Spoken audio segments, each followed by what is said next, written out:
Il-Kummissjoni Ewropea appellat biex sal-aħħar ta' din is-sena il-gvernijiet tal-pajjiżi Ewropej iwaffqu l-għajnuna marbuta mal-istabilità fil-prezzijiet tal-enerġija bħalma qed jagħti il-Gvern Malti. Riżultat ta' Ewropa li ħarġet minn pandemija u gwerra fl-Ukrajna li waslet ukoll għal sanzjonijiet fuq Russja feġġet kriżi fil-qasam tal-enerġija.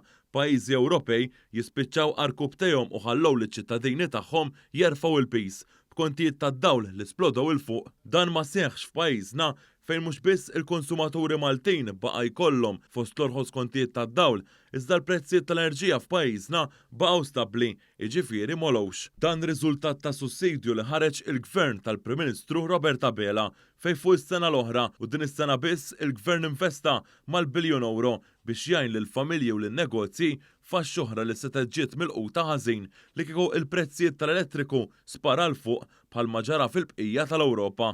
Minkejja din l-għajnuna kbira, il-qagħda fiskali ta' pajjiżna tibqa' waħda b'saħħitha u d-dejn imqabbel mal-prodott domestiku gross mistenni jibqa' taħt is-60% ferm inqas minn dak stipulat mill-Unjoni Ewropea u minn dak li Malta kellha taħt GNZPN waqt sfidi internazzjonali ferm iżgħar. Differenti għall-Gvern ta' Robert Abela, il-Partit Nazzjonalista ta' Bernard Grech irid iwaqqaf din l-għajnuna li jagħti il-Gvern fejn l-ewwel kien qal li kien jagħmel bħal GNZPN u la jagħlow minn barra jagħlow anke f'Malta wkoll.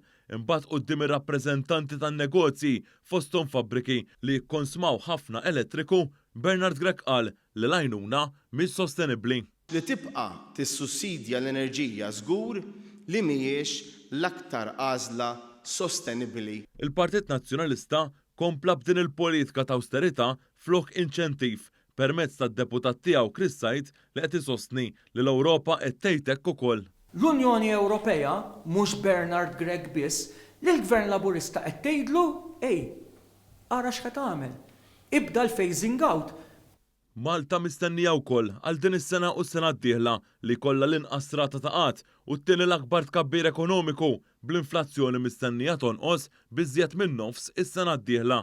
Dan skont rapport tal-Kummissjoni Ewropea li nnota wkoll kif il-Gvern Malti qed jibqa' jassigura li se jagħti l-għajnuna favur stabbiltà fil-prezzijiet tal-enerġija. Dik hija differenza fundamentali oħra bejn il-Partit Laburista u l-Partit Nazzjonalista. Huma kienu forsi jaslu biss fis-sena tal-elezzjoni. Mbagħad tgħaddi l-elezzjoni u tafu x'kienu jagħmlu l-għada jissekkaw iċ-ċinturin. Aħna naslu dejjem irrispettivament minn meta hija l-elezzjoni, aħna naslu ta' kuljum.